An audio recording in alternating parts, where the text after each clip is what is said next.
Slavoj Žižek, the floor is yours. Any preliminary comments?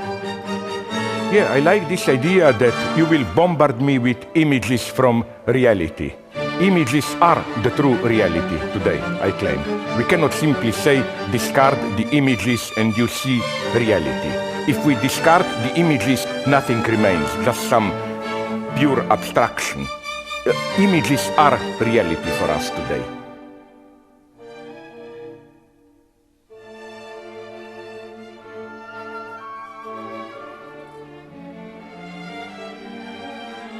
Jim Rogers is an investor who made millions on the American market before he moved to Singapore.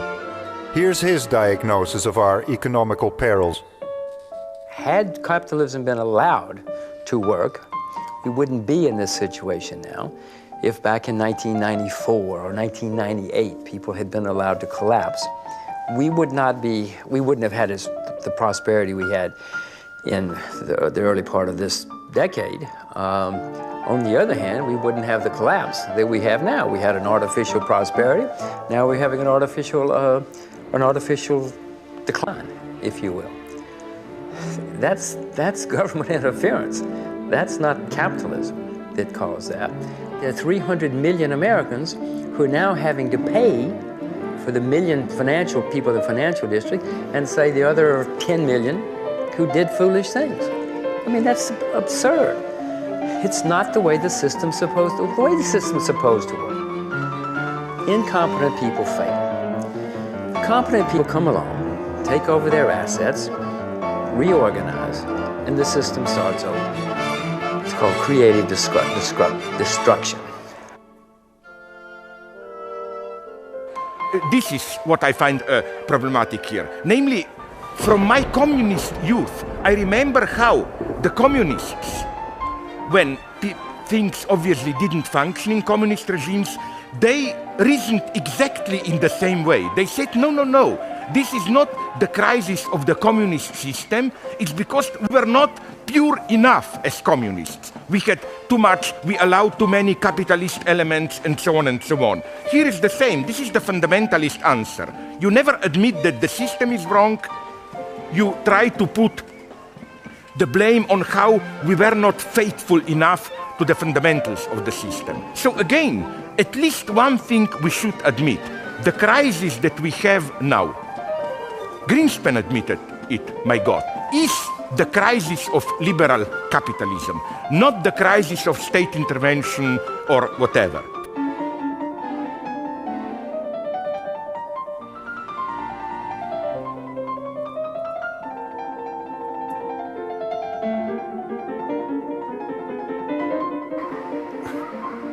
In this crisis, it is absolutely ridiculous to refer to some ethical values, like even Vatican, the Pope, or some person around the Pope said, this is not the crisis of capitalism, it's the crisis of our values, of our ethics, and so on. No, exactly not. It's the system itself, in its normal functioning, the global capitalist system, which is pushing you towards violating some elementary ethical rules. This is why I was strictly shocked at how the great swindler Bernard Madoff was elevated into the symbol of this corrupted banking speculator who ruined thousands of people and so on and so on. But my God, it's not his psychology, it's not his personal corruption. Madoff just in a way embodied the system, in the sense that he did maybe a little bit more, in a more radical way than others, where the system was pushing it.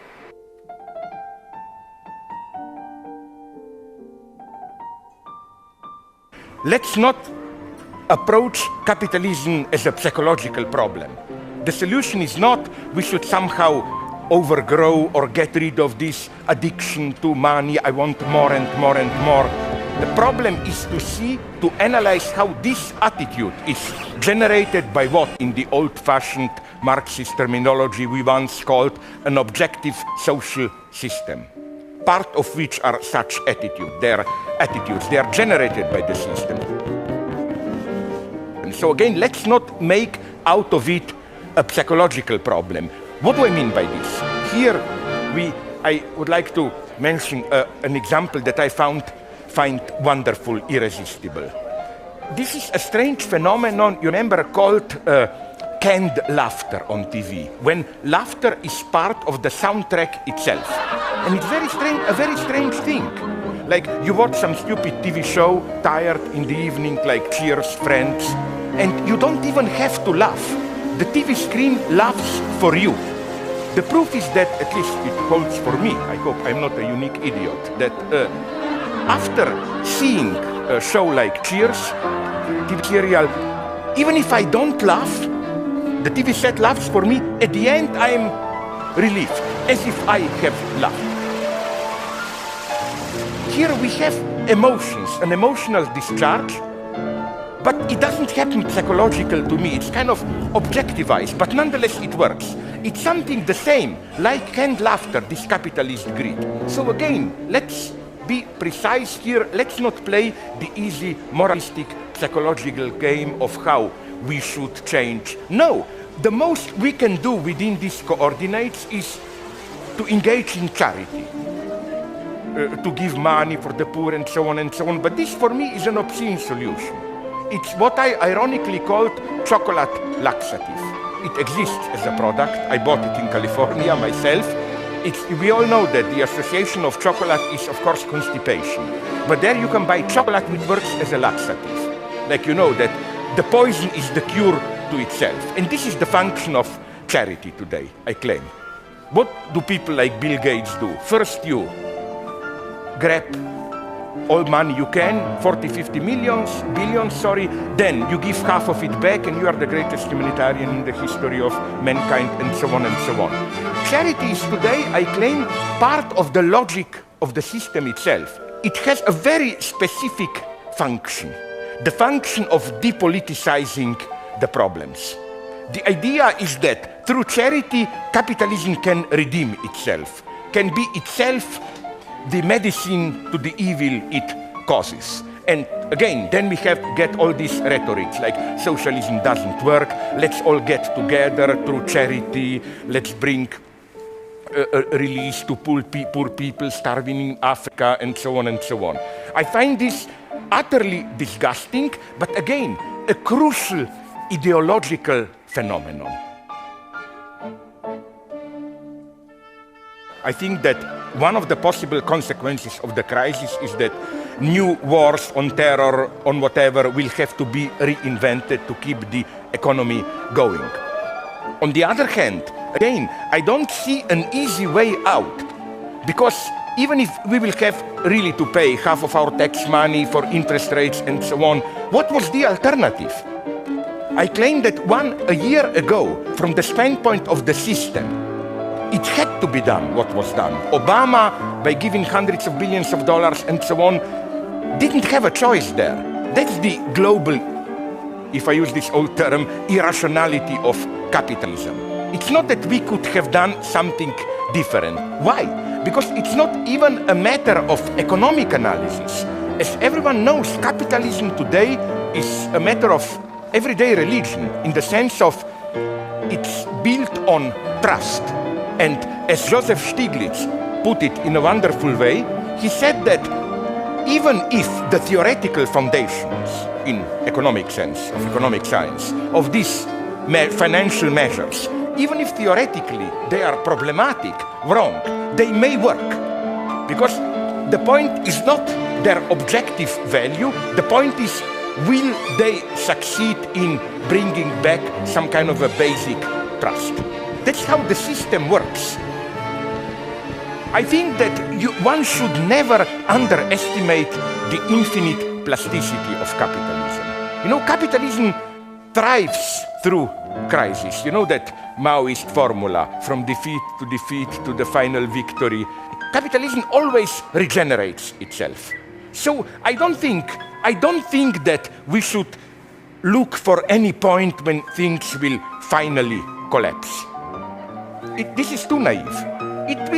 Tensions will gradually grow, and we will see where this will push us. The only thing, this is why I remain a communist, there is one thing, the only really important thing from all this, the basic message is that we are approaching a series of problems.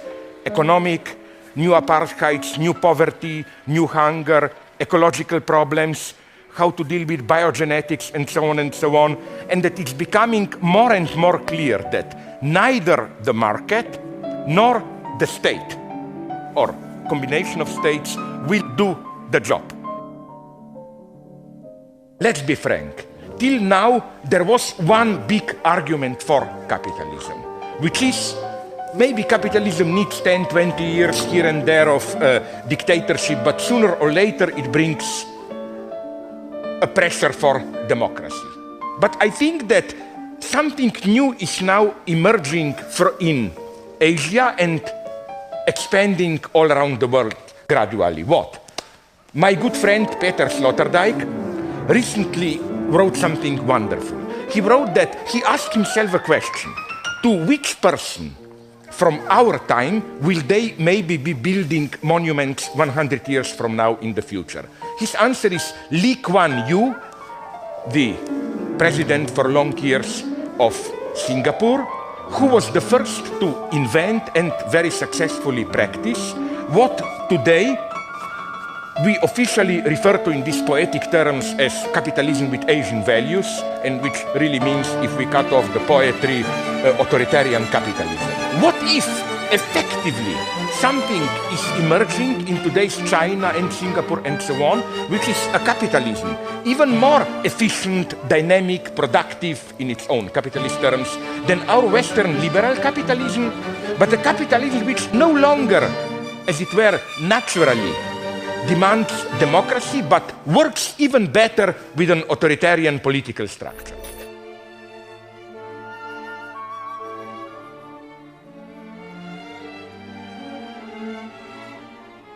First, this is the dream of state socialists, that the only way to cope with ecological crisis is within a more authoritarian political structure, where you can avoid this endless procrastination of the democratic debates, and when a decision is met, it's implemented. The point is the state, especially if it's a one-party, non-democratic state, can one trust such a state to really consequently pursue an ecologically sound politics? I have my doubts, and the argument is again China itself. Okay, maybe this eco-city or whatever will work. Let me mention the other Chinese gigantic project, the Three Gorges Dam. A friend from China recently told me something pretty terrifying, namely that the large majority of Chinese geologists know, but it's an information which the Chinese authorities try to keep secret, that the big earthquake which hit central China about, I think it was 2 or 3 years ago, that it was the first man-made earthquake. Why? Because the idea is that these gigantic new artificial lakes, which were made by the big dams, are precisely above the fault lines beneath the crust of the earth, which determine and trigger the earthquakes. So, isn't this something pretty terrifying? Not our impotence, but our of humanity, omnipotence, in the sense that we can even cause earthquakes, but we don't know the scope of our omnipotence. Which is why some ecologists have a very beautiful idea, which is, I think, crucial if we are to confront properly the ongoing ecological crisis. That today we are, how you enumerate the geological eras, Pleistocene and so on, that we are now on the threshold of a new era, they call it Anthropocene, where humanity is no longer just one among the living species, but it literally is becoming a geological factor. Here, I think, we come to the next crucial conclusion. Maybe, paradoxically, we should accept that nature doesn't exist. What do I mean by this? Not in any crazy subjectivist way, there is no nature, we are just constructing nature through our spirit or whatever, but in the sense that the image of nature that we spontaneously accept, nature as a balanced, harmonized circulation which is then destroyed through excessive human agency, that nature doesn't exist.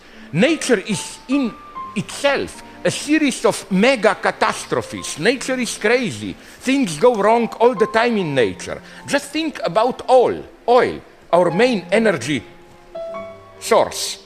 Can we even imagine what kind of a gigantic ecological catastrophe had to have happened millions of years ago so that we have oil?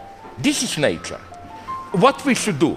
The first thing I claim is that we should accept our full alienation from nature. The problem is not science and technology. They may be part of the problem in the sense that they are causing problems. But at the same time, they are the only solution. The solution is not to feel more organic with Mother Earth, to go to the forest and so on. We are already within technology. We should remain open and just patiently work.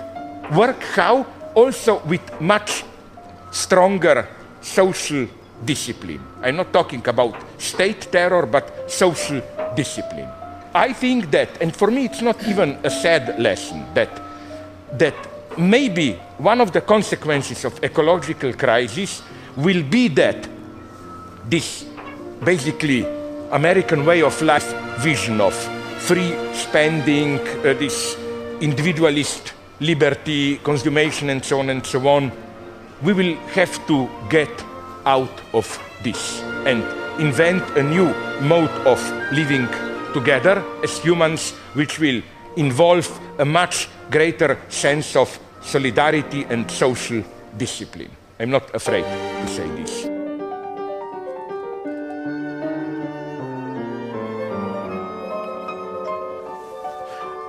Yes, I think Afghanistan effectively is, let's call it with this bombastic term, the symptom of what is wrong with the United States politics. But first, I would like to make a more general point about Afghanistan. Afghanistan is perceived today as the ultimate fundamentalist country. Religious oppression of women and so on. But my God, I'm old enough to remember 40 years ago, the same Afghanistan was probably the most tolerant and secular of all Muslim near Middle East states. It had a king who was enlightened, pro-Western, modernizer. It had a very strong local communist party which even took power in a coup d'etat. Then, when they started to crumble, Soviet Union intervened to throw out the Soviet Union. Americans helped the future Al-Qaeda and so on, Islamist insurgents. And it is through this process of getting caught into the global politics that Afghanistan became fundamentalist. So this is absolutely a crucial lesson. Today's fundamentalism is not a dark remainder of the past, whatever. It is generated as part of the global process.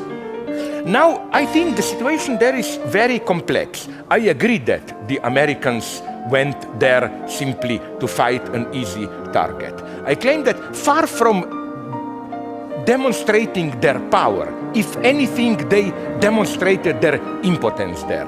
We have a wonderful joke in my country, but I think it's an international joke, about an idiot who looks under the street light for his lost key. And then a friend asked him, why are you looking for what are you doing? He said, I'm looking for the key. Friend asked him, but where did you lose the key? He said, back there in the alley in the darkness. And then the friend asked him, but why then are you looking for the key here, not there where you lost it? He said, because here there is more light, it's easier to find the key. It's something like this about Afghanistan. They took on a small, defenseless country because they all knew that where Al-Qaeda really is, Pakistan, Saudi Arabia, these are their allies, they cannot attack it. The problem that we have today in Afghanistan, which is a real problem. I understand Americans. It's easy to say exit strategy, but we all know with the corruption of the existing American puppet regime,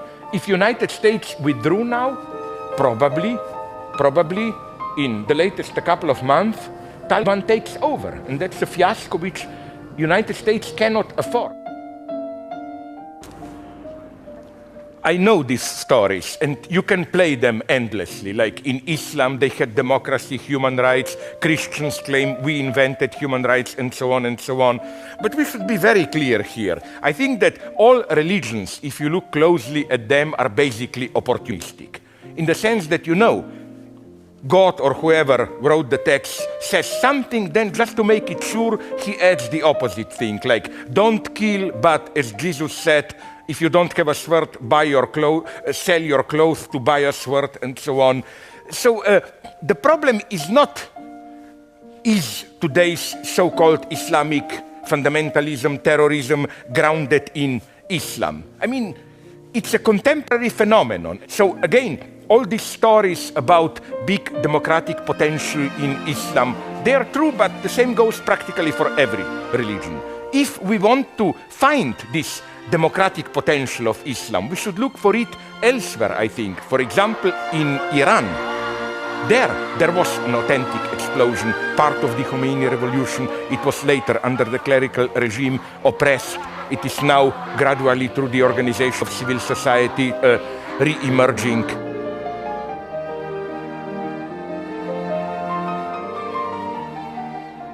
Here, it may surprise you what I will say. I mean, it may surprise you insofar as I count myself as a radical leftist communist and so on. I don't think the solution is to simply, quickly leave. Because first you screw up totally the situation, change Afghanistan into a much more fundamentalist country than it ever was, and then you leave. I think, I don't know how to do it, but at least one should have, of course the prospect should be to leave Afghanistan. But again, after, if nothing else, after all that United States did there, as it was just described, all the catastrophe, ruining the entire country and so on, now to simply leave, it's too easy a way out. This is what I don't like about today's left. Their only message is moralistically, let's leave. Just, oh, then we have clear consciousness, and they don't care what will happen there and so on. I hate this easy moralistic left. They mask their lack of ideas by easy moralism, no? That's catastrophe.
I don't know what you want me to say now. Okay, my heart is warm when I see this. But my answer would have been that I'm the first to... I don't see any realistic prospect and so on for this thing to return. The story of 20th century communism is over. If I am asked how to prevent that this will return, but it is returning in China, it is in power as the more efficient capitalism than Western capitalism itself. That's what we should worry. not old communists coming back to power, but old communists were there already in power, organizing a more efficient and exploitative capitalism than in the West. How will you beat them?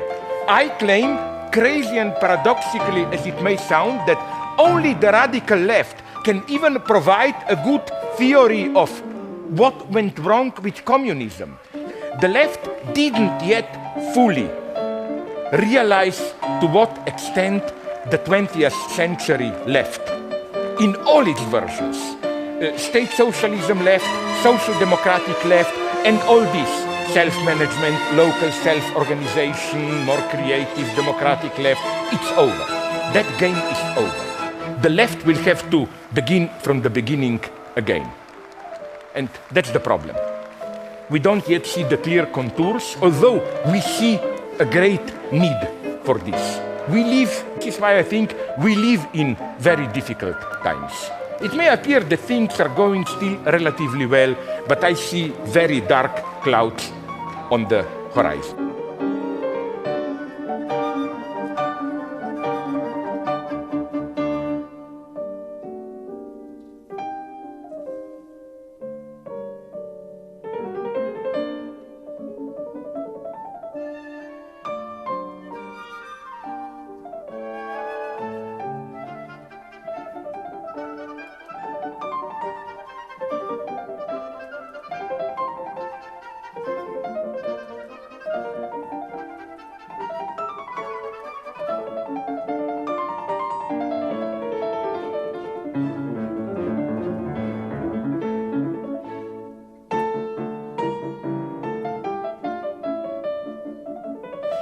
I think democracy, the way we know it, liberal democracy as an element of global capitalism, is in crisis and will be more and more in a crisis.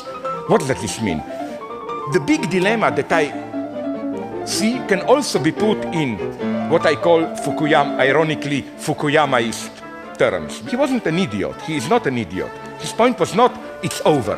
We reached the end of history. His point is that with the rise of liberal democratic capitalism, a certain social and political forum remained as the only realistic option. Or to put it in ironic terms, when I was young, we were dreaming about socialism with a human face. It is as if even the large majority of today's left is dreaming about global capitalism with a human face. Nobody asked the questions seriously. Can we really step out of capitalism? Or is the state, the way we know it, here to stay? Can we imagine a society whose public life is not organized through state mechanisms? Nobody does this. All we do today is to think how to introduce new laws or whatever to make the state and our societies more tolerant towards sexual, ethnic, and so on minorities, more healthcare, more social justice, and so on, but within the system. So the big problem for me is this enough?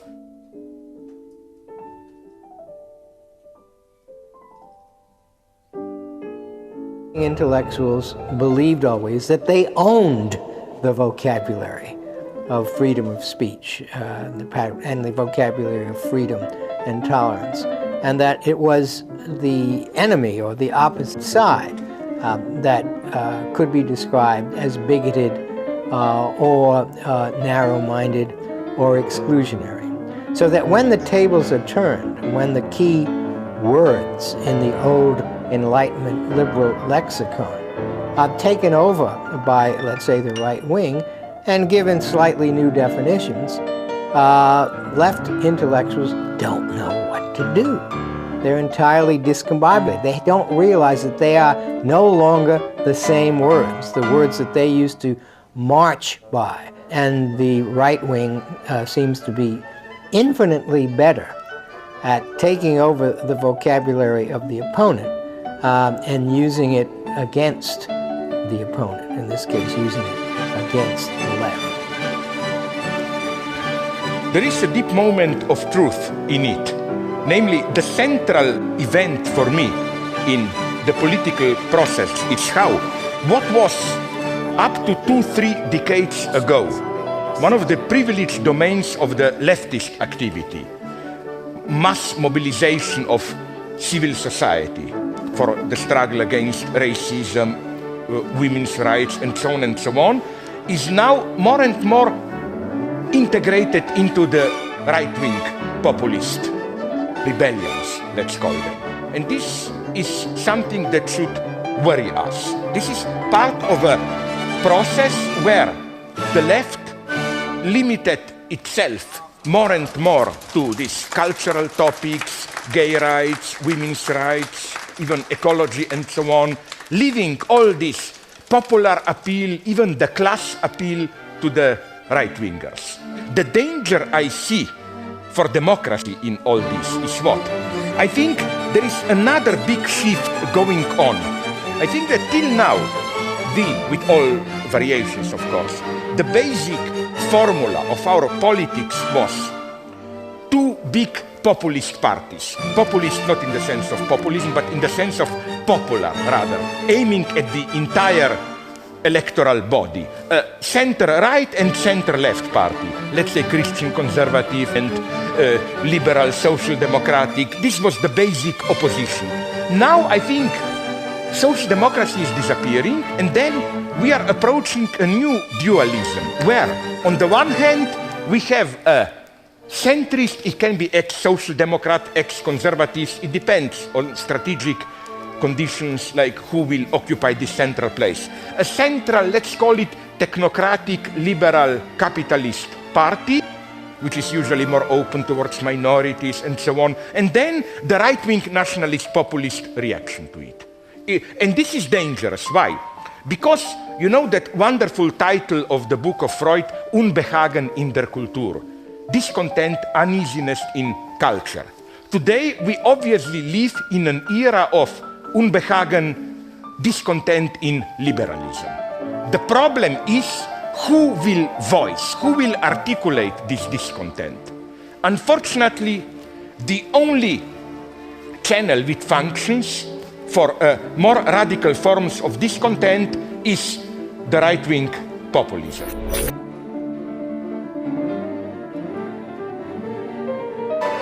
I think Berlusconi is one of the options for our future.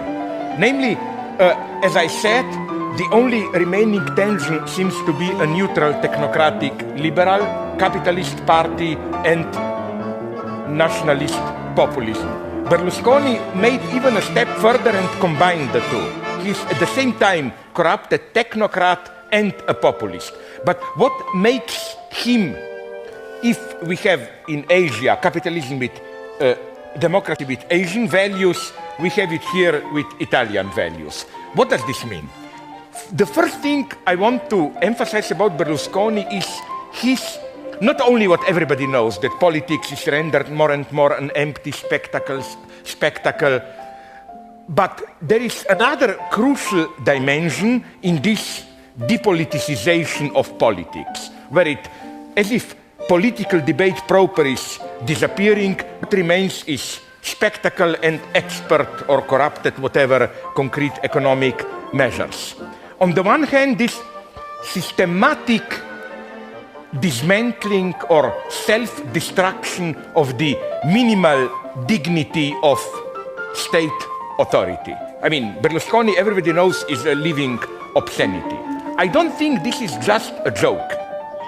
It's something very strange going on where it's as if the state or political power is discovering that it can function in a totally cynical way, making a joke of itself and so on and so on. But this is one side which shouldn't blind us for the other side of Berlusconi. Are we even aware that for over a year now, from July 2008, Italy is formally in an emergency state? In all Italy, emergency state was proclaimed a year and a half ago. Why? Because this measure renders it possible for the government to deploy army within Italy itself and use it. And they did. They started against immigrants, then against mafia in Napoli. Now they want to use it in city parks and so on to prevent rapes, whatever. And the shocking thing is how people accepted this. This is an ominous image of our future. This is, look at Italy if you want to see how our future authoritarianism will look.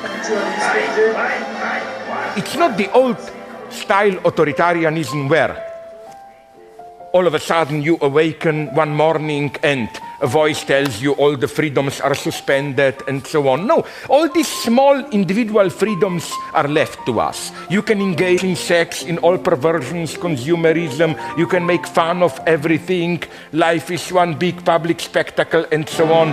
But at the same time, beneath it, it's again a kind of a new, it keeps itself in the background, new authoritarian state. To call it by its name, Groucho Marx authoritarianism.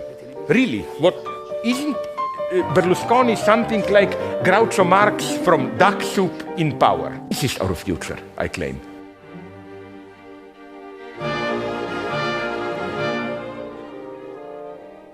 I think that we will have to reinvent something that I still want to call communism, which has to be totally redefined. Of course, we have to forget all these Leninist ideas of party state taking over, whatever, but it's still communism in the sense that, to put it in Marxist-Hegelian terms, that it is, the core problem is that we are more and more emerging as subjects deprived of our symbolic substance.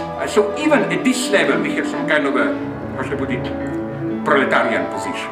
In this sense, I think, again, we should redefine proletarian position, we should stick to communism. So we are back, the communists. Thank you very much. I hate that face, but that's another problem. What I wanted to say here is something very simple. I don't even have a precise idea how it will be done, certainly not in the old state socialism way. All I'm saying is that we are confronting problems which concern our commons. That's why I keep the word communism. Only some kind of a popular mobilization outside state and outside the market can do the job. Every day we are getting new proofs, like the fiasco of the last Copenhagen ecological negotiations among big powers and so on, that neither the market nor the state can do it. And if I return to that problem of who will voice the discontent at liberalism, again, the problem is that only the right-wing nationalist populists are effectively doing it. And so I'm not so much against liberalism. My message to liberals is, are you aware that you, in the sense not they personally, but your own dynamic of your own system is generating this nationalist, populist, potentially racist reaction, and that the only way to save what is worth saving in liberalism, sense of freedom, solidarity and so on, all that, liberalism, what is worth saving in it, will be saved only through a revitalized, more radical left. I think the future will be to simplify to the utmost, Berlusconi or new communism. Thank you very much, Slavoj Žižek. Thank you for offering me a mouthpiece for my propaganda. Balancing the budget and reforming government. Good evening. Tonight we're going to talk about how to solve the problems that we defined that face our country.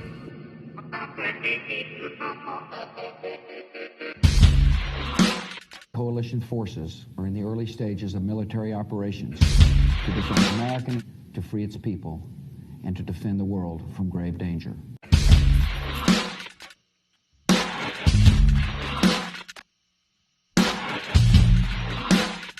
So a country that needed to be reconstructed was plunged into a deep humanitarian crisis that destroyed its middle class, weakened to an extreme level its state's institution and infrastructures. So we had, before the sanction, a free and strong education system, a good healthcare system, so a functioning state.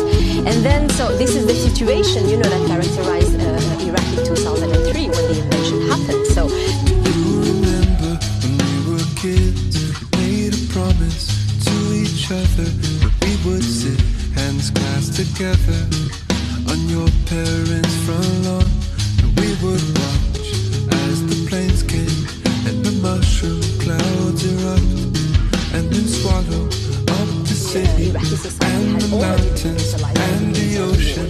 We never thought that we would live long enough to be fathers. I'm still doubtful, but I dream of it, and I hope that I am wrong. Broken your promise, now we got a brand new enemy. We'll find our way to go, we'll find our way to go. You've broken your promise, we always got a brand new enemy. We'll find our way to go together. The U.S. has also lost about 4,500 soldiers in Iraq and some more than 22,000 wounded. In the Battle of Iraq, the United States and our allies have prevailed. Journalists and inspectors should leave Iraq immediately. Many Iraqis can hear me tonight in a translated broadcast, and I have a message for them. There's good guys and there's bad, and the freedom means protecting. That protection comes from weapons, but those weapons escalate much further than the point they make, and the impact will create nothing. When I saw this email asking GCHQ's help to bug the 6 swing nations to get a vote for war with Iraq, I was very angry at first and very saddened that it had come to this. As the British government says it's identified the person who leaked cables that forced out the British ambassador to the United States for calling President Trump inept, we look at the real-life political thriller of a British intelligence specialist who risked everything to blow the whistle on U.S. dirty tricks at the United Nations in the lead-up to the Iraq invasion. The next time I run a war, I'll remember. The risk to my career was minute compared to the upcoming war in Iraq, and the best thing to do for me was to leak this information to the press so that everybody else could have the information, and hopefully it could avert this disastrous course of events that have occurred. It seems like there's an effort to manage the news in an unmanageable situation. They tried it in the first Gulf War. This time it was supposed to be different. Thank you very much for giving us that level of detail.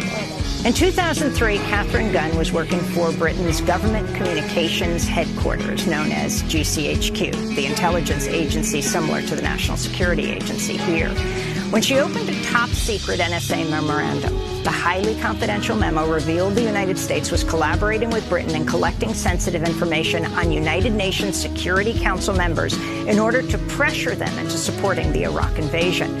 They buried the lead, and they're pretty good at it. Guided by her conscience, Catherine Gunn defied her government and leaked the memo to the press, setting off a chain of events that jeopardized her freedom, her safety, but also opened the door to putting the entire Iraq invasion on trial. The struggle for us, because the last thing you want to do is broadcast to the world, if which we must includes begin your a enemy, military campaign, exactly where your troops are, will be exactly directed what against they're the doing, lawless men or who exactly rule when your they'll be country, there, and what they plan on. and not against you. Your fate will depend on your actions, and it will be no defense to say, I was just following orders. Well, the fighting has yet to end, and the death toll may never be known. Conservative estimates put the Iraqi civilian death toll at 200,000, but some counts range as high as 2 million. In 2006, the British medical journal Lancet estimated 600,000 Iraqis died in just the first 40 months of the war. First of all, in destroying what was left of the states, its institutions and services that provide basic human needs to the society, that makes a functioning society, so access to running water, electricity, a welfare state. And it was done through what was called the debassification campaign, so that disbanded the army and part of the administrative basis of the regime.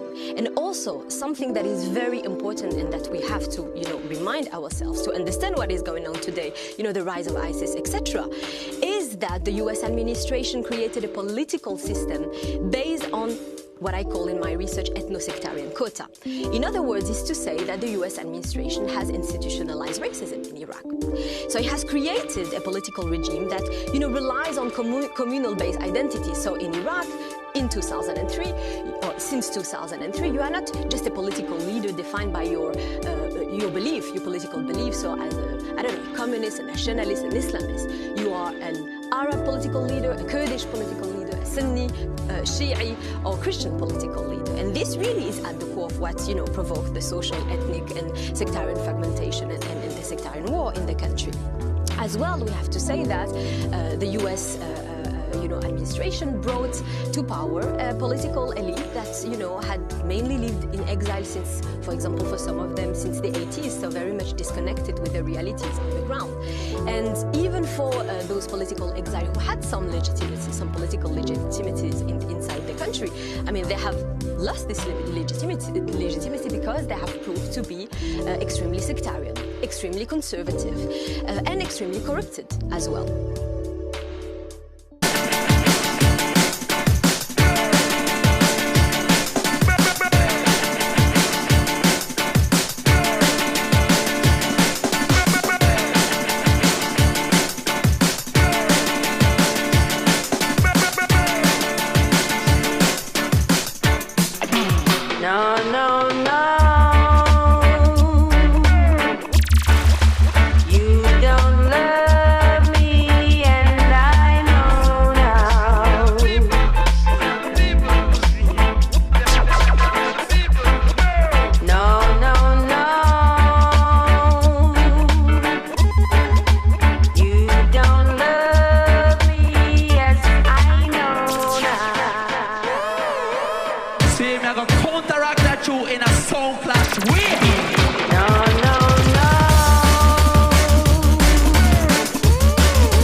You check say we simple, cause we no stay up on corner and idle. You check say we simple,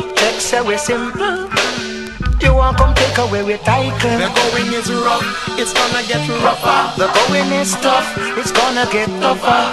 With you wearing down, it's time to get out and stop running your mouth. Hey. Nation will rise against nation. People are starving, politicians don't care. Nuclear weapons are the main concern. Children are crying, people are dying all over the world. But they never listen to the voice of the people. Politicians, they don't care. Children are dying, people are crying all over the world. There will be wars and wars and rumors of wars. Nation will rise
man is an island. No man stands alone. Whoa.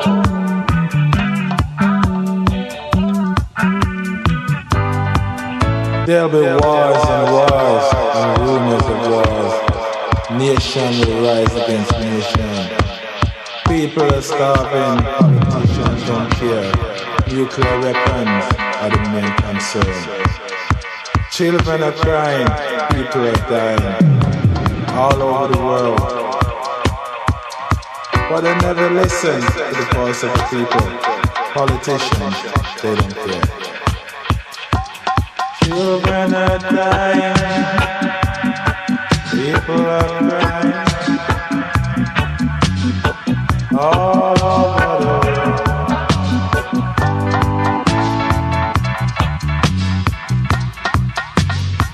Nation.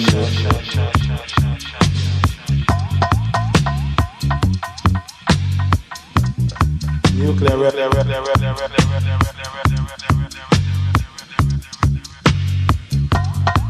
people are dying.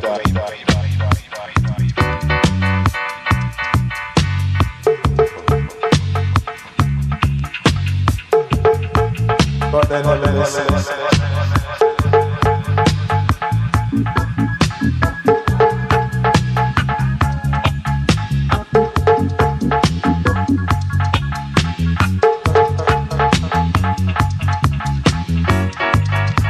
People are starving.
We are at a very dangerous moment in human history.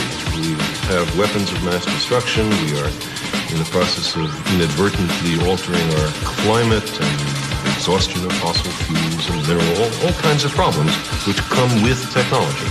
We are not certain that we will be able to survive this period of what I like to call technological adolescence. Were we to receive a message from somewhere else, it would show that it's possible to survive this kind of period, and that's a useful bit of information to have. Now, wouldn't that be something? In other words, somebody has solved a particular problem we are still wrestling with. It's good to know that the problem could be solved. I think it's very useful information. Or some of the medical breakthroughs, some way to end wars or something like that. Now you think I'm so stupid, that's alright. You don't know just what you're saying, and in due time. Oh, well, I'm sitting here, la-la, waiting for my ya-ya. I'm sitting here, la-la, waiting for my ya-ya. It may sound funny, but I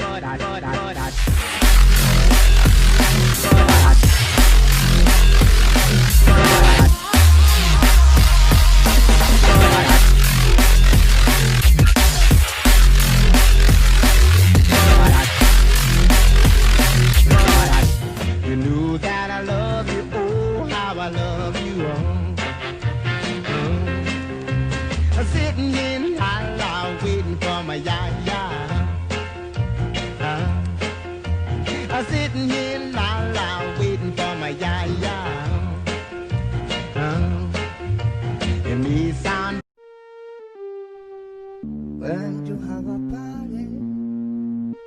Hope you're hardy. Come out in your millions. Come out in your billions. Ooh yeah, ooh yeah, ooh yeah. Ooh yeah, ooh yeah.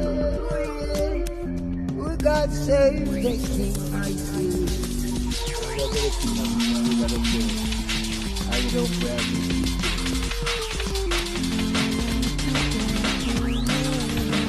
Carl Sagan. Imagine a room awash in gasoline, and there are two implacable enemies in that room. One of them has 9,000 matches.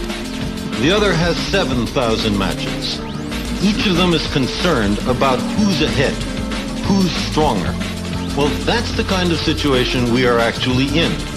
The amount of weapons that are available to the United States and the Soviet Union are so bloated, so grossly in excess of what's needed to dissuade the other, that if it weren't so tragic, it would be laughable. What is necessary is to reduce the matches and to clean up the gasoline. In the direct consequence of a nuclear war. So it now appears that that nuclear war certainly will destroy the nations involved with it. Almost certainly will destroy the global civilization and might just possibly destroy the human species. So it's another calibration of how serious the stakes are these days, how high the stakes are because of our technology. Nuclear war has put us in a position to do utter devastation to our species, putting greenhouse gases in the atmosphere, promises, if that's the right word, a global catastrophe, not just destruction of farmland, flooding, some places drought, other places rise in sea level, inundation of coastal cities all over the planet. That's serious stuff.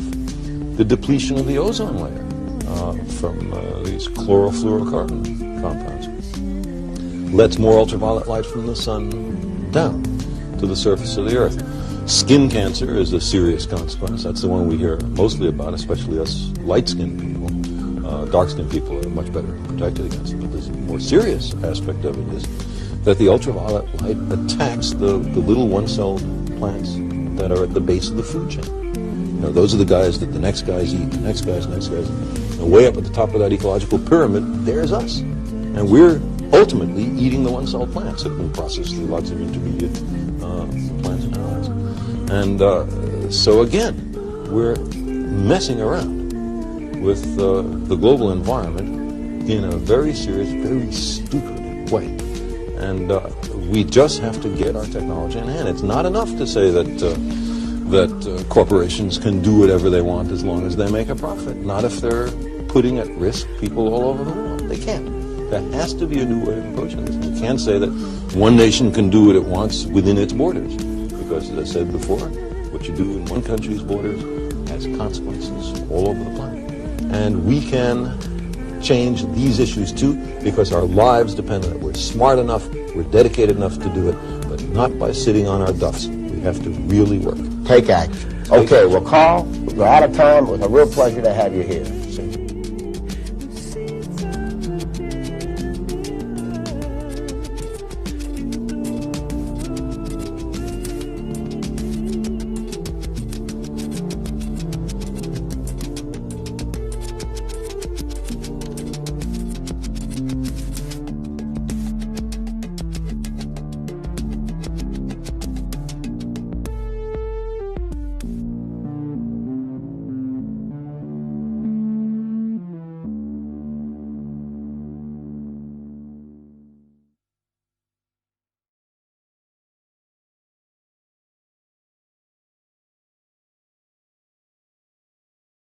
Yeah, you can't be neutral on a moving train because the world is already going in certain directions.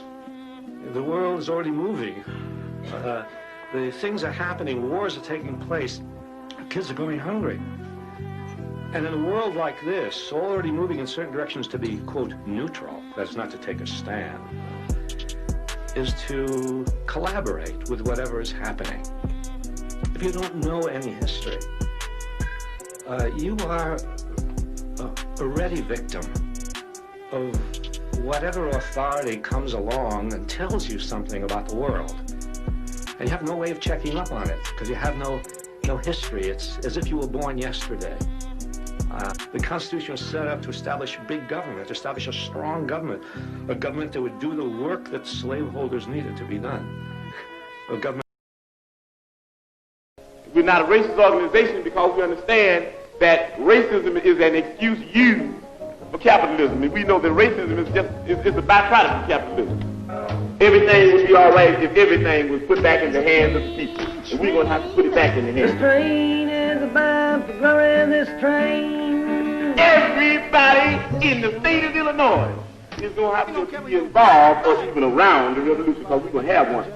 We're going to have to do more than talk. We're going to have to do more than listen. We're going to even have to do more than learn. We're going to have to start practicing, and that's very hard. We're going to have to start learning, and you learn through practice. We got to start making mistakes, and you learn through making mistakes. We got to start getting out there with the people. And a lot of times we think we're better than the people. That's an insult, and that's criminal. Think you're better than the people. We got to get together and learn where it's at. It's going to take a lot of hard work.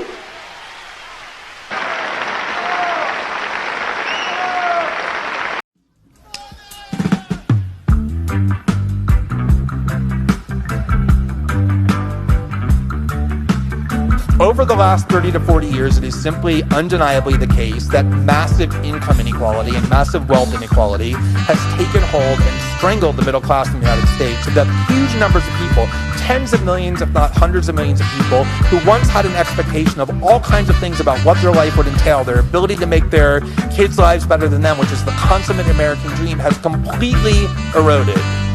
If you go through towns in the Midwest, including the states that Hillary Clinton lost when everyone thought she would win, you can see it palpably.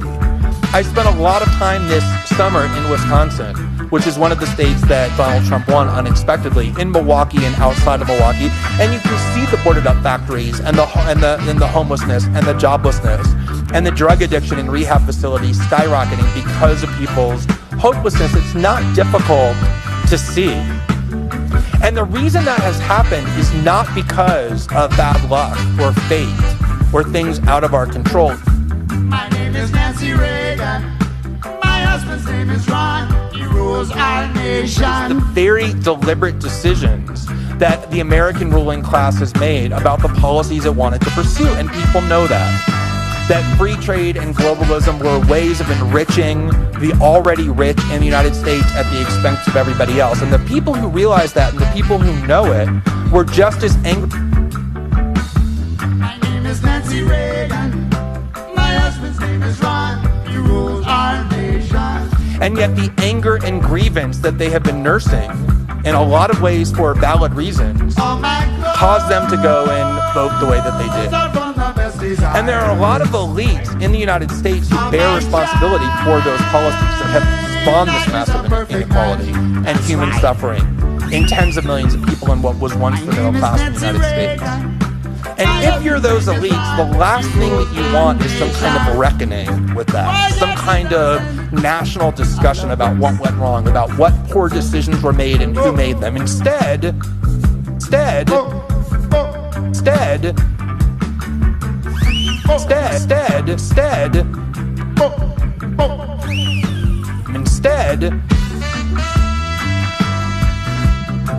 you are very much incentivized to encourage people to think about something much less systemic.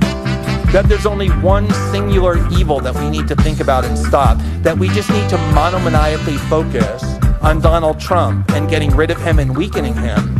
And then we can return to being the shiny city on the hill that we all know America is, with its noble institutions and its promise for a better tomorrow. That is the narrative that is being deliberately cultivated as a way of distracting from these much more systemic problems.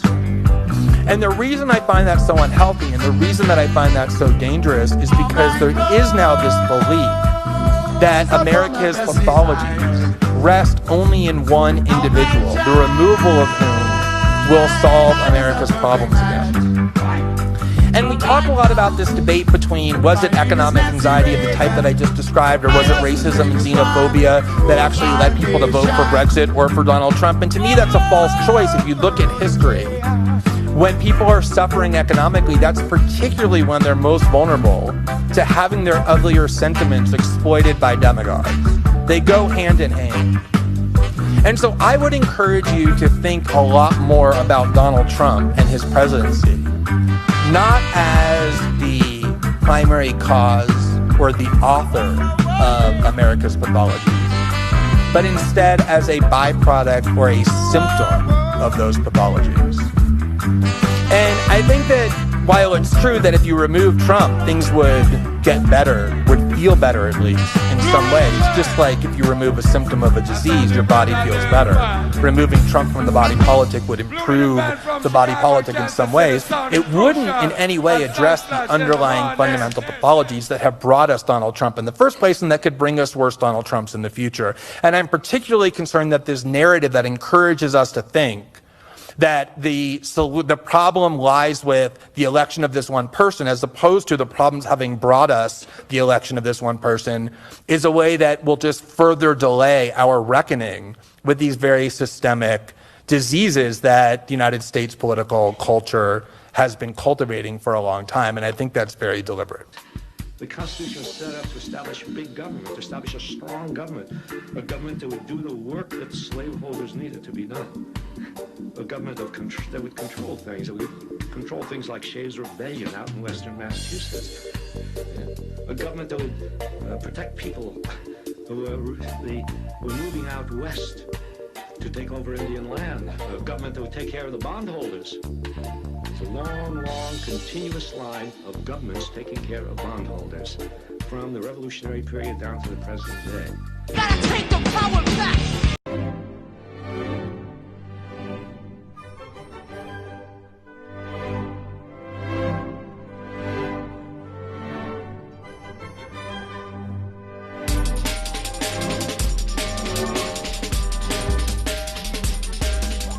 For Marx, capitalism bore within it the seeds of revolution.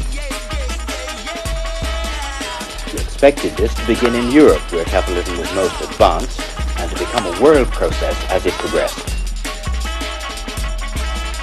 The nearest he came to this in his own lifetime was with the uprising of the French workers against the state in 1871, and the formation of what has come to be known as the Paris Commune.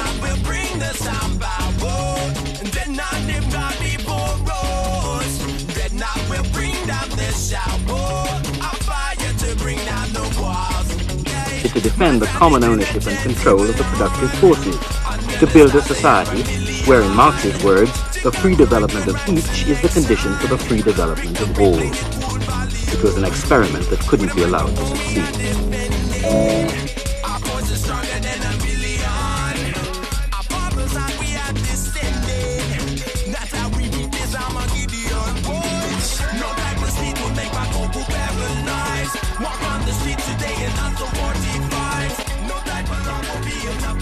The cement that held this system in place was a sentimental rewriting of the origins of the so-called workers' state and the heroism of the October Revolution. Its bland optimism and moral piety would almost certainly have been despised by both Marx and Lenin. This mythology was used to legitimize Stalin's caricature of socialism and to affirm him in command, the benign father of his people. In so doing, capitalism had produced a new kind of human being, the industrial worker, the proletariat. For Marx, workers were alienated or separated from both the products of their labor and from the surplus expropriated by the capitalists.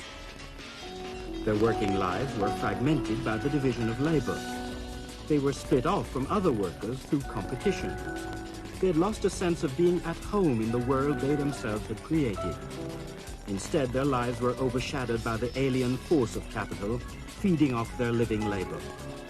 Marx wrote, "Capital is dead labor that vampire-like lives only by sucking living labor, and lives the more labor it sucks." And yet he believed capitalism was to be its own gravedigger. Behind the dynamism and productiveness of capitalism, Marx saw the appalling conditions it offered to working men and women, living cramped in overcrowded tenements with open sewers, crippled by hunger, illness, and debt, and by the constant fear of unemployment, slumps, and crises of capitalism. Marx believed that the experience of capitalism would begin to unify the proletariat as a class. He wrote, "With the development of industry, the proletariat not only increases in number, it becomes concentrated in greater masses. Its strength grows and it feels that strength more." Marx believed that the workers would increasingly abandon attempts at compromise and reform. They would challenge the capitalist system through trade unions and political parties. These industrial and political struggles would produce a class-conscious labor movement that would finally overthrow capitalism. Fire to bring down the walls. Yeah.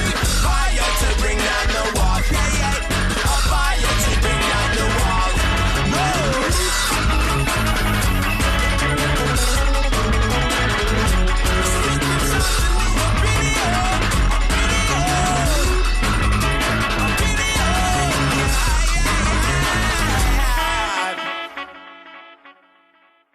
You're accused of being anti-business. Are you? No.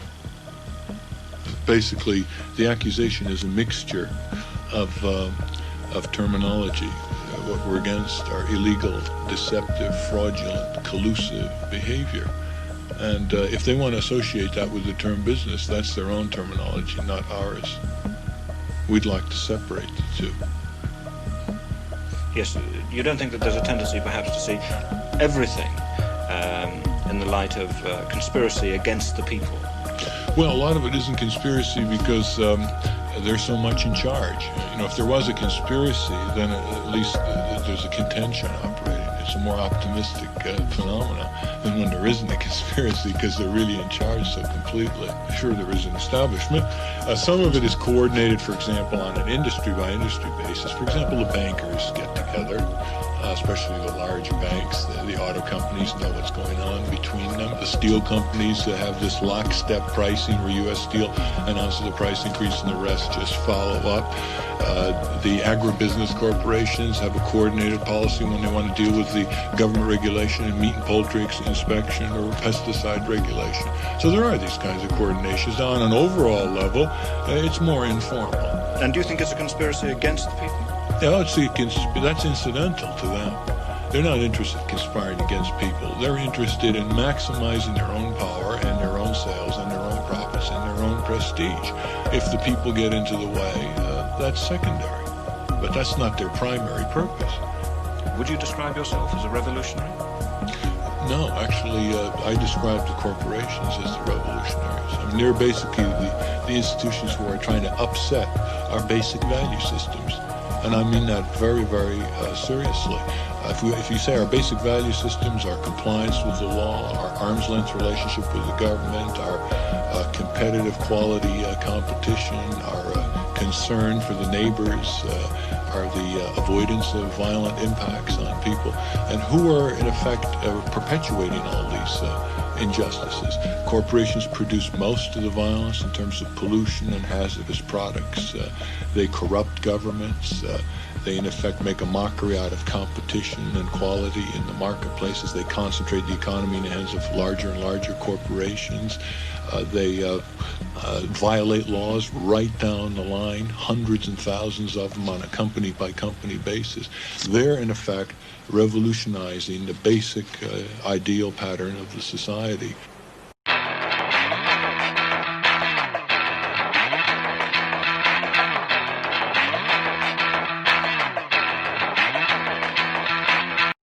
I think, maybe it's just what Bob Marley stands for.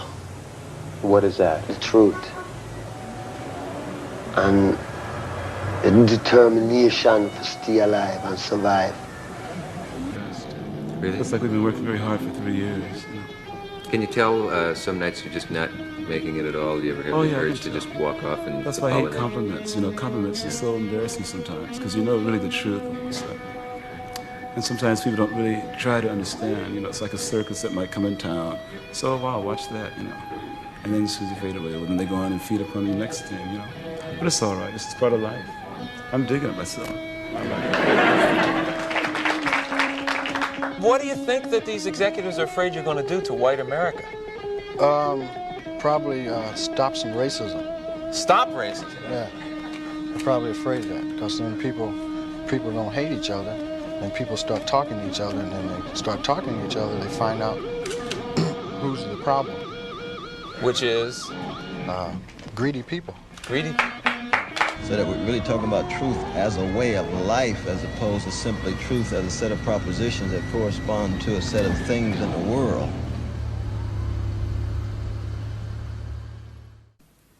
Sooner or later, all the peoples of the world will have to discover a way to live together in peace and thereby transform this pending cosmic elegy into a creative psalm of brotherhood. If this is to be achieved, man must evolve for all human conflict a method which rejects revenge, aggression, and retaliation. The foundation of such a method is love. Being tied to the way to truth. Because once you give up on the notion of fully grasping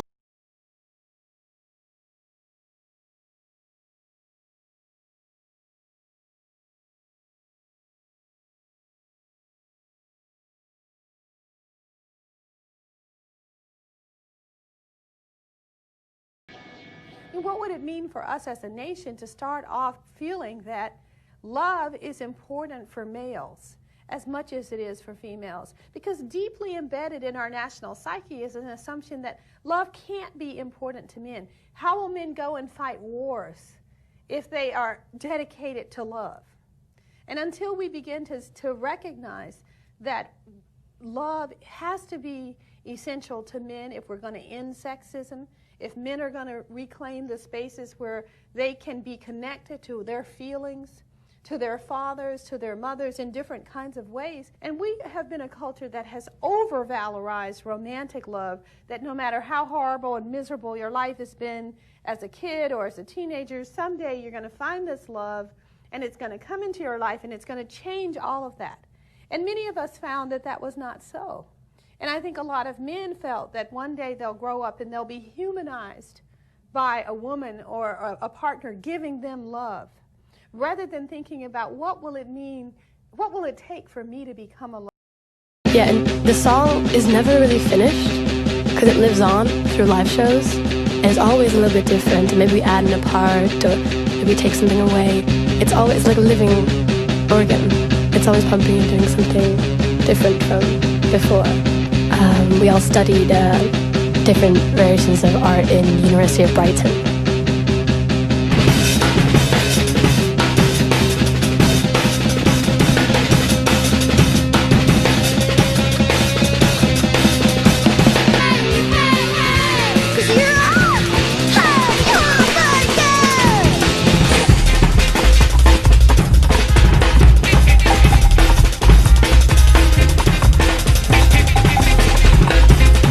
What men want and what they need, working for a dollar bill.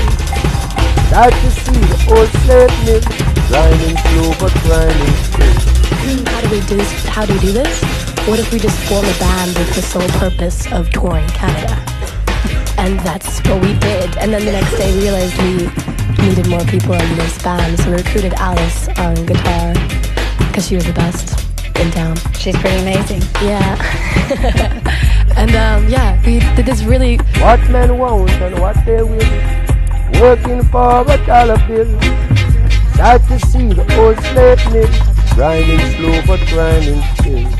We got our friends to help us out, and they ended up booking a lot of venues around Canada, and it was more like a road trip. We slept on megabuses and Greyhounds and random people's floors and all those friends. And all those friends, and it was incredible, and we had the best time. We only had like 4 songs, and I think each of them were like 7 minutes long. It was just like a long jam. And we didn't have a drummer either at that time. We had like a tiny loop station that had beats on it. But yeah, that trip really made us enjoy each other's company and also understand that we worked well as a unit. And then we decided to actually give it a go and play our first shows in England. We worked well as a unit. And then we decided to actually give it a go and play our first shows in England.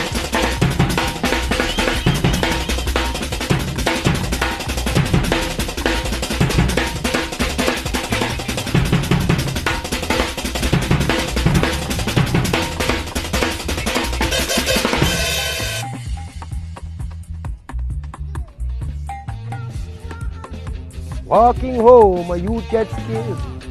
Police free to shoot at will. Sad to see the old slave mill, grinding slow but grinding still. 9 to 5, you know the drill. Weekends are a short-lived thrill. Sad to see the old slave mill, grinding slow but grinding still. Up run it over to the still. They can see they got their fill. So hurt to see the old slave mill, grinding slow but grinding still.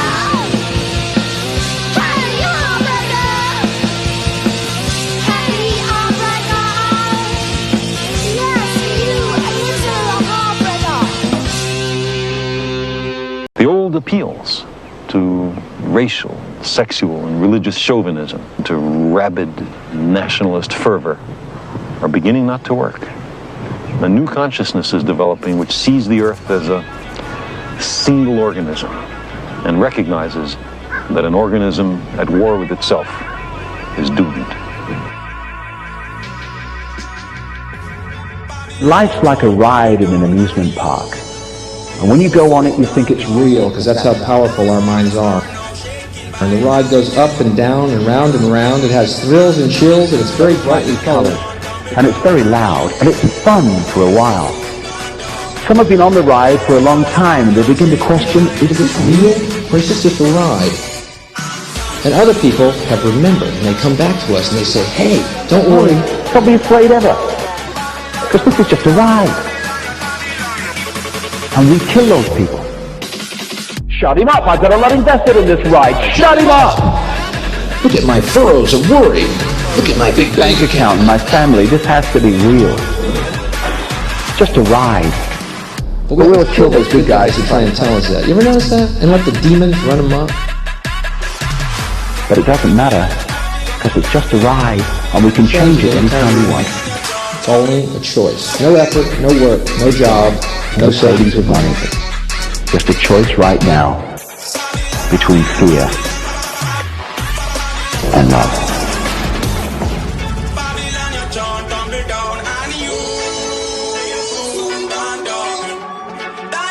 A person who thinks all the time has nothing to think about except thought.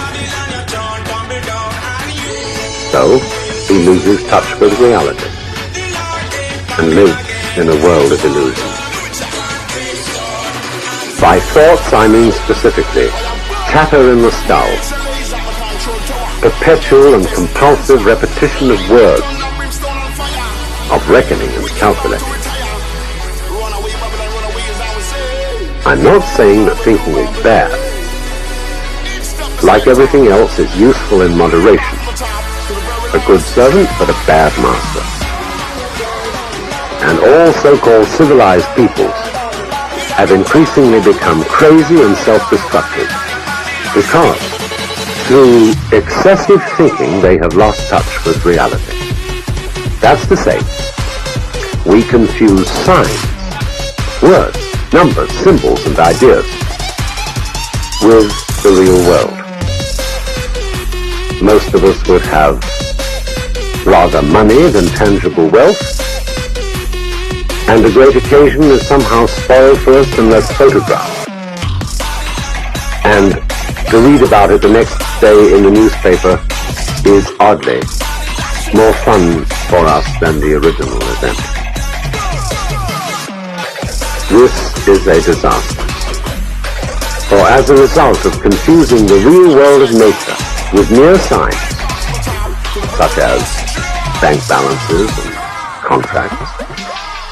We are destroying nature. We are so tied up in our minds that we've lost our senses. Time to wake up. What is reality? Obviously, no one can say, because it isn't words. It isn't material, that's just an idea. It isn't spiritual. That's also an idea, a symbol. Reality is this.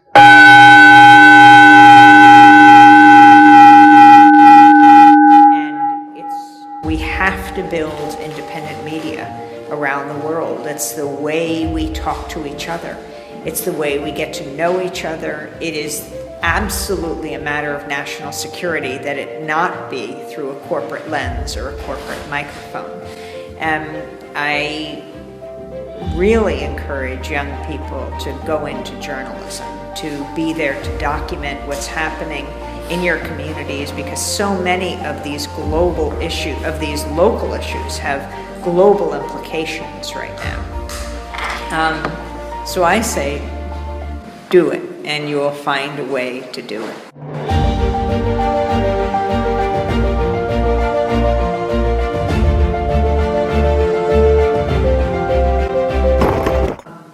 An independent press is essential to the functioning of a democratic society. And so as young journalists, your job is so important. And it's not even just a job, it's a mission. And, you know, to open your microphone to people who are not usually heard, which I think very much represent the mainstream of society. It's not some fringe group, those who care about war and peace, those who care about climate change, the fate of the planet, those who care about the growing inequality in the world, whether we're talking about economic inequality, racial injustice, social injustice. I think that all of these people are not a fringe minority, not even a silent majority, but the silenced majority, silenced by the corporate media, which is why we have to take the media back to ensure that you're including all of the voices in your coverage, that this is our job. And, you know, Democracy Now!, we were covering the largest unification of Native Americans that our country had seen in decades, from Latin America, from the United States, the First Nations of Canada coming together in North Dakota, the Standing Rock Sioux Reservation, to protect the land from the Dakota Access Pipeline and Energy Transfer Partners that owns it.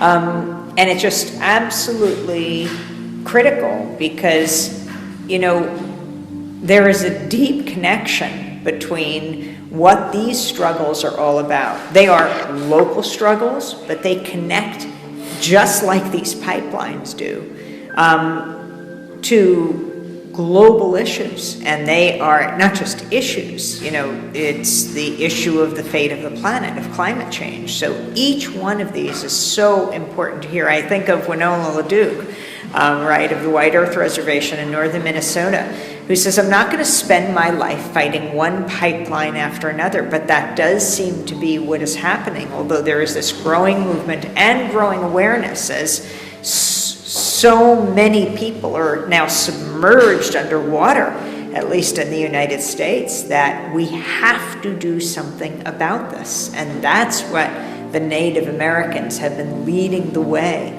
in telling all of us. Freedom of the press is about the public's right to know. That right to know is sacred. That's what makes a democracy meaningful, when you are able to make informed decisions. We've got to open up the media to everyone's voice. I see the media as a huge kitchen table that stretches across the globe, that we all sit around and debate and discuss the critical issues of the day. When you hear someone speak for themselves, a Lakota grandmother, an Ojibwe grandchild, it breaks down barriers. It challenges the caricatures and stereotypes that fuel the hate groups. It is so important that we open up this dialogue. You don't have to agree with what you hear, but you begin to understand where people are coming from. That's the beginning of peace. I think the media can be the greatest force for peace on earth. Unfortunately, all too often it's wielded as a weapon of war, which is why we have to take the media back.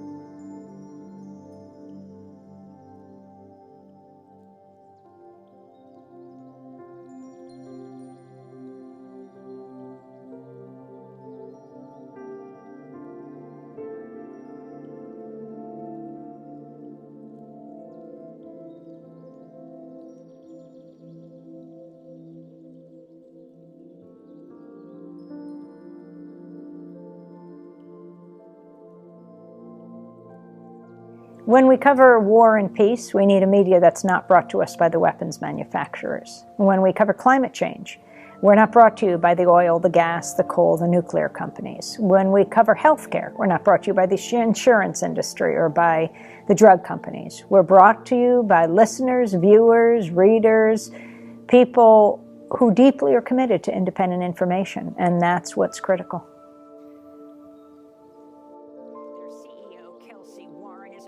Supporter of President Trump. People are just, we're threatening all of us with these dogs. And that woman over there, she was charging. What do you get in 8 or 9 seconds? You know, you can say Saddam Hussein is like Hitler. Everyone knows what you mean. You're ready for prime time, and they love it, the corporate media. But when you want to step outside the box and raise complicated issues like American presidents may be guilty of war crimes, you've got to explain yourself. What are the Nuremberg principles? What are war crimes? What are crimes against humanity? You need more than 8 seconds. They won't say it's a political edit. They'll say it's, you're not just ready for prime time. You can't speak succinctly enough. But if you want to express a new idea, you have to explain yourself or you're going to sound crazy. What are war crimes? What were the Nuremberg trials? Why do we care about these issues? Why do we have to hold people accountable? That needs more than 8 seconds to explain. We need a media that provides that space. It's the oxygen of a democracy. Well, we're going to turn now to our top story. In a massive win for the Standing Rock Sioux tribe and indigenous organizers across the country, a federal judge has ordered the Dakota Access Pipeline shut down and called for it to be emptied of all oil in the next 30 days. No one owns this land. This land belongs to the earth. We are only caretakers. We protected our water and we did a good job at doing it. Thank you. Thank you. Egyptian youth activists have called for large rallies today to mark the 2nd anniversary of the start of the revolution that ended Hosni Mubarak's 3-decade reign. I mean, you just came to know the people. It's the power of independent media.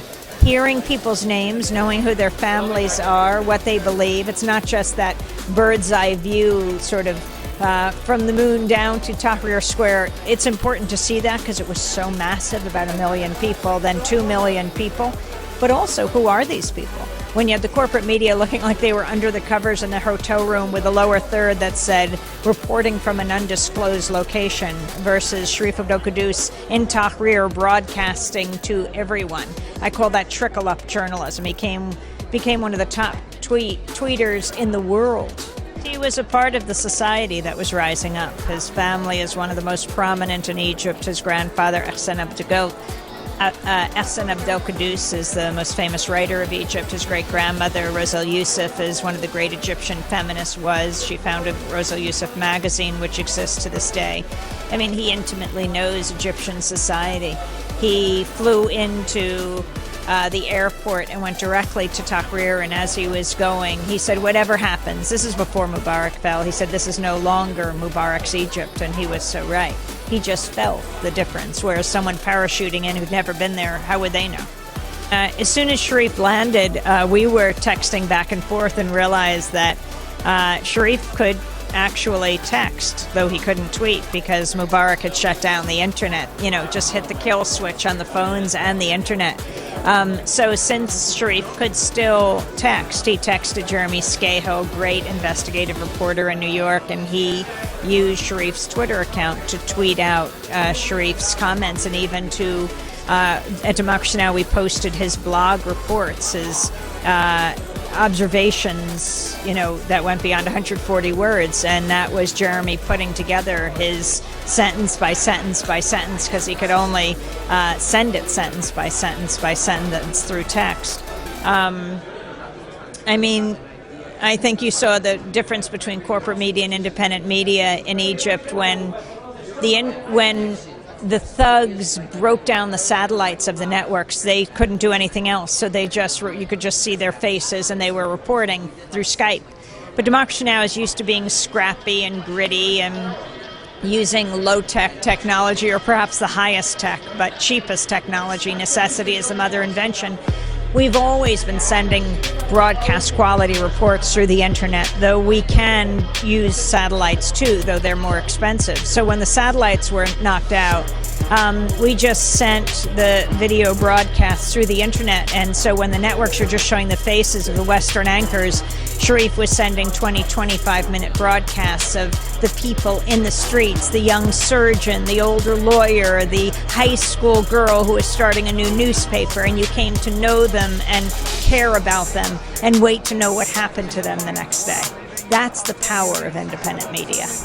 Today, there are more tents here than I have ever seen in Tahrir. More elaborate shelters have been built, and there's more creative street art that's happening on the ground. I have words of advice to young and old journalists, to people feeling for so long there was only a select few gatekeepers, those pundits in Washington on all the networks who know so little about so much, explaining the world to us and getting it so wrong. Now the world can tweet, can text, can talk, can be heard and seen. That's independent. The longer they wait, the media on the move, the stronger they become. The more delayed or the more latest decision to go away is, the more creative, the more beautiful is the revolution. So I want him to give us some more time to do or to make a more beautiful revolution. There's been a crackdown on journalists over the past few days here in Egypt. Several journalists have been detained, some have been beaten, one has even been killed. Reporters have been stopped, their footage taken and scanned. It's been harder and harder to get into Tahrir with a camera. We spoke to several journalists here in the square and asked them about this crackdown. My name is Dana Smiley. I'm a still photographer, videographer, multimedia journalist type person. I've lived in Cairo for 15 years, and the last 12 days have been the most exhilarating and the most terrifying 12 days of my life. I live about a 10-minute walk from here, but I can't get there right now from here. Why? It's the pro-Mubarak people kind of blocked the way. They're not nice to run into. So it's just been weird walking around. Like, you wake up in the morning, you're really just not sure what it's going to be like out in the square. Is it going to be safe? Is it going to be dangerous?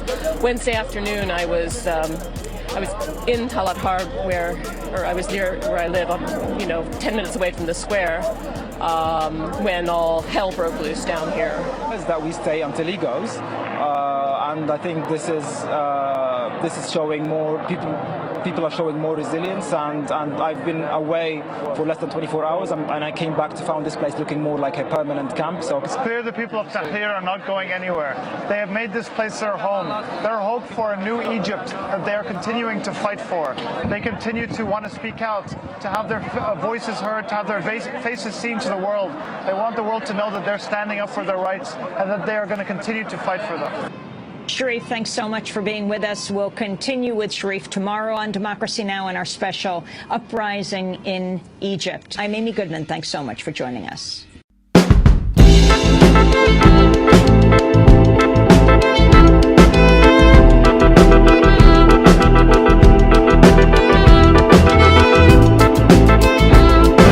Радио Фри никогда не берет деньги у корпораций.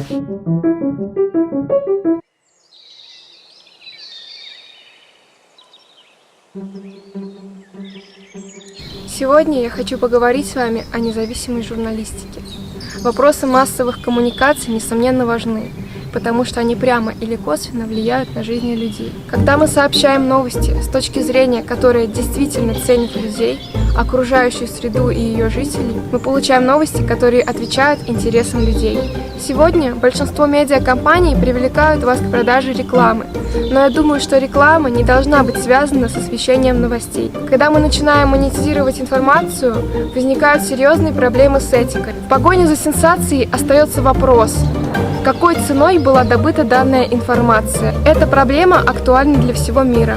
Я хочу призвать молодежь стать частью независимой журналистики для людей, а не для прибыли. Это не похоже на работу. Это миссия для нас всех. Как молодой журналист, вы очень важны. Ваш голос должен быть услышан, и мы должны отстаивать права всех людей. Поделитесь новостями, которые вы нигде больше не услышите, и внесите свой вклад в нечто большее. Нет свободы без свободы слова. Нет свободы слова без независимых журналистов. Поддержите независимые СМИ, став частью этого.